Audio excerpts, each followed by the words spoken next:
Hello, welcome to Movie Recap Scope. Today we will recap the 2022 movie Wednesday. Please subscribe to help us grow. Spoilers alert, watch out. The movie's main character is a girl named Wednesday Addams. Despite being a teen, she hardly ever displays any form of emotion and is obsessed with anything related to death. In addition, she loves black and white gothic attire which doesn't sit well with everyone. In the opening scene, Wednesday arrives at her school with a sinister expression. She discovers her brother Pugsley in her locker bound with an apple stuck in his mouth. As she touched him, she immediately had a vision of who the culprits were. Here we learn that Wednesday is not a typical child. By touching someone she can see into their past and future. She was enraged at what they did to him. The seemingly overprotective sister spotted the bully swimming, went for 2 bags full of piranhas and released them casually in the pool as a statement that nobody messes with her brother except her. The terrified bullies run for their life. In the next scene, we are introduced to Wednesday's parents, Morticia and Gomez. The two have had enough of her antics and decided to send her to the prestigious Nevermore Academy. Every student at the academy possesses some magical prowess and is taught how to control it. Her parents are also past students. Meanwhile, a hiker heads on a solo adventure in the woods near Nevermore Academy, and unfortunately is killed by an unknown creature. After discovering the dismembered body, the sheriff starts combing the area. But unfortunately we learn that this heinous act isn't the first of its kind. Wednesday arrives at the academy and is greeted by Principal Larissa Weems, who introduces her to her roommate Enid, a werewolf who is the complete opposite of Wednesday in every possible way. While Wednesday loves gothic attire and black, Enid loves vibrant colors and sits on the down-to-earth side of the fence. Later, Enid gives Wednesday a tour of the academy as she points out the main school groups: Fangs, Furs, Stoners, and Scales.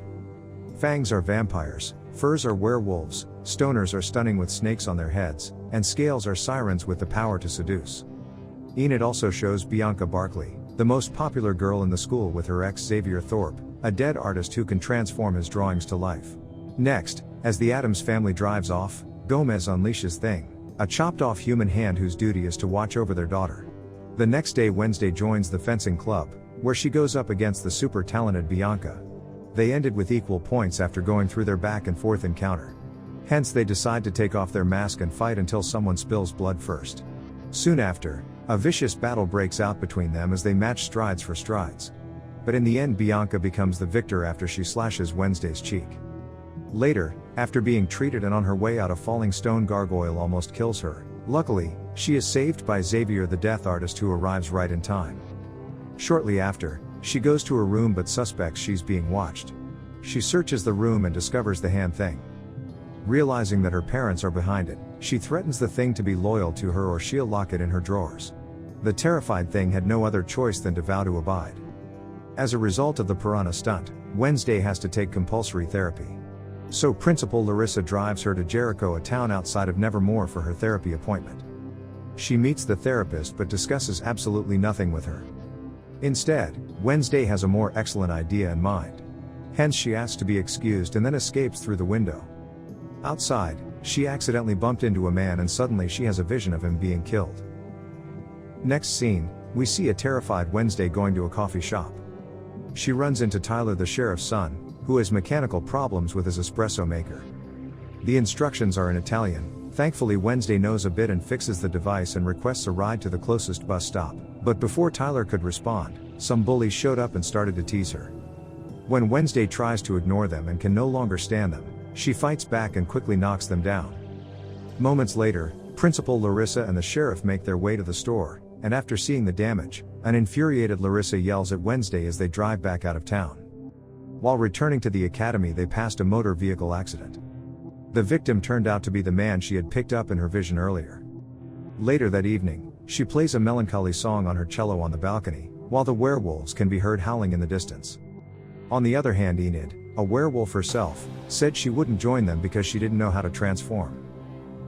The scene cuts to Thing stopping by Tyler's room and telling him that Wednesday said to call her. Despite being terrified, he obliges and the two begin video chatting. Wednesday tells him to meet her at the Harvest Fair the next day, claiming it will be fun, but in fact she wants to get out of the academy. Meanwhile at the fair, Principal Larissa, on the other hand, is keeping a close watch on Wednesday, but the teen manages to meet up with Tyler. The two almost made it out of the fair, but Wednesday bumped into Rowan, a classmate, who dashes off into the woods, and being that she touched him, she immediately gets a vision of him. Rowan has been viciously mauled to death by someone. Terrified, she changes her heart and chases him to break the news. However, before she can utter a word, he uses his powers to place her in a tree, then states that his mother, a gifted seer, envisions her destroying the academy 25 years ago, and to prevent this from happening, he must kill her. As he starts choking her telekinetically, out of nowhere comes a monster ripping him apart, then vanishes. As Wednesday stands over his body, she sees the supposedly drawing. Next, the sheriff and his team started looking for Rowan's body but were unsuccessful. The sheriff, as expected, doesn't buy a word Wednesday is selling about a monster attacking Rowan, and thinks it's a Nevermore student. Suddenly an officer interrupts their conversation, and to our surprise, we see Rowan alive and in living colors. Upon entering her room, Wednesday realizes Enid is too preoccupied with the Po Cup competition, an annual boat riding contest. Next, she tries to talk to Rowan, but Princey informs her that he has been expelled for reasons she can't discuss. As a result, Wednesday put Plan B in action and asked Thing to watch Rowan. The scene shifts to Rowan at the train station with Thing hot on his heels. After checking the surrounding, he enters the bathroom and transforms into an older man. Unfortunately, Thing gets distracted and misses the transformation. Later, he takes on the identity of Principal Larissa. Here we can see that she's a shapeshifter and is covering up Rowan's murder. With no other option left in the bag, Wednesday goes to the woods to search for clues and is accompanied by Tyler. She eventually finds Rowan's glasses and gets a vision as she picks them up. She sees a purple book where Rowan receives the drawing, and wasting no time she asks her teacher about the book. The latter reveals that it belongs to a former student association called Nightshades. However, the group has been disbanded. When school dismisses, Wednesday sneaks into Rowan's room to look for the book. She discovers a mask under his bed, but Rowan's roommate Xavier shows up before she can leave, so she quickly ducks beneath the bed. Here, Bianca also shows up to see her ex, and talks about her intentions of humiliating Enid in the upcoming competition. As Wednesday returned to her room, she decided to support her roommate by entering the competition to crush Bianca. The next day, they start preparing for the competition, as there are no rules, and yes, Bianca is taking advantage of this. There are 4 teams and they have to row their boat to a destination and back. Whoever first reaches the finish line wins, without being knocked over in the water. As the competition gets underway, Bianca hints at one of her teammates to prepare to sabotage the other boats. The teammate, who is a mermaid, dives into the water, causing the others to sink and knocking them out. Luckily Wednesday and Enid got their guards up and with Thing's help, they captured the mermaid. On the other hand, during the contest Wednesday has another vision.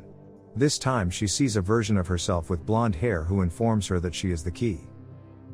A bit confused, but snaps back to reality, and realizes that Bianca's team is leading. She and Enid opt to play dirty, since they are determined to win. They use Bianca's own trick on her and eventually win the competition.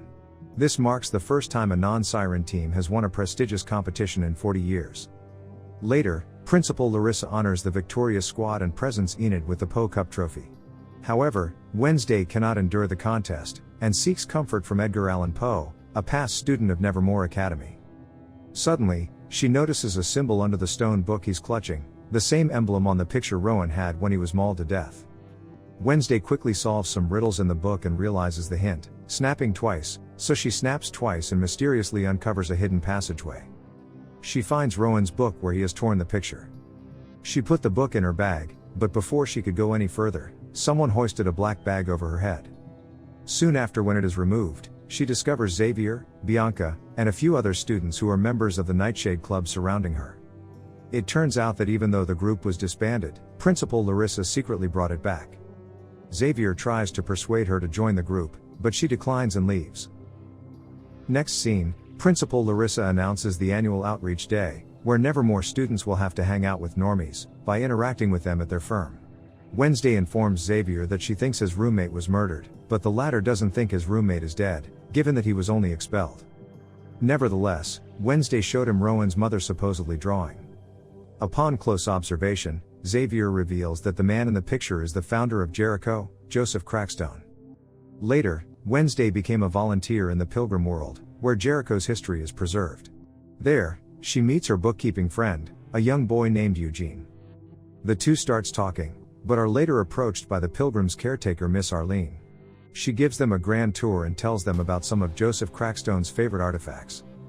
Being amazed at what she hears, Wednesday wants to learn more about the artifacts, and since they have tableware, original farm tools, and even the family chamber pot, she wants to work there but is told it's being renovated. So instead she'll be working at the Ye Olde Fudgery to serve fudge and cake to the tourists. Next, Wednesday breaks into Crackstone's chamber with the help of Eugene. She finds a picture of the old meeting place with the girl from her vision. Shortly after, she finds the book that the girl is carrying, but realizing that the pages are blank, she suspects it to be fake. Just then, the caretaker shows up and catches her. Wednesday inquires about the book, but Arlene reluctantly confesses that it was stolen a month ago. Later, Wednesday and Tyler meet up at the coffee shop. The latter asks about Crackstone, and Tyler discloses that the original meeting house's remnants are hidden away in the woods. It's a ruined place, and the Heads High members hang out there. Wednesday and Thing immediately head into the woods, searching for Joseph Crackstone's place. They eventually find it and come across a homeless fella, but Thing chokes him and scares him away. Suddenly Wednesday gets another vision. This time she goes way back 400 years. Here, the blonde girl is also present with villagers encircling her as they call her Devil's Spawn. Shortly, Joseph Crackstone emerges from the crowd, and calls her Goody Adams, and accuses her of being a witch, then sentences her to death in a barn filled with other folks who have been implicated, including her mother. In response, Goody retaliates and accuses them of wiping out the innocent, taking their lands and robbing them of their peaceful spirits. An irate Crackstone stares at her for a while, then sets the barn on fire. Goody tries to save her mother, but her attempt is futile. Finally, with all hope lost, she escapes through a trap door and flees. Wednesday watches all of this happening in the barn as she joins them. Goody rushes to her and claims Joseph won't end his crusade until they die. With this revelation, Wednesday wakes up from her vision and tells Thing everything. Suddenly, they realize that the beast that killed Rowan is following them. In the downpour, Wednesday tries to catch up but is unable. To her surprise, she proceeds to follow the footprints, but they transform into human footprints. This reveals that the creature is actually human. She immediately approaches Xavier and tells him what she saw. He wanted to see it, but unfortunately, the rain washed it away. The next day, everyone gathers in the town square to unveil the new Joseph Crackstone statue. While the mayor and Principal Larissa announces the sculpture, Wednesday plays an instrumental version of Fleetwood Mac's Don't Stop with the Jericho Marching Band. However, disaster strikes when Thing sets the statue ablaze, and oh yes, on Wednesday's command. Her eyes glitter with retribution as she plays the cello quickly while others flee in terror. Later, Principal Larissa accuses her as usual of being responsible for the incident. But Wednesday shuts down such a claim instantly, and confronts Larissa for denying the gruesome reality that laid the foundation for Jericho. Later that night, the creature attacks the homeless man from earlier and his camera records the event. The sheriff and his team discovered his body and find footage on the camera that shows the culprit's face. After developing the images, the sheriff looks at the killer's face. A creature from your worst nightmare. Hope you like it. Please subscribe and check out our other videos. Goodbye.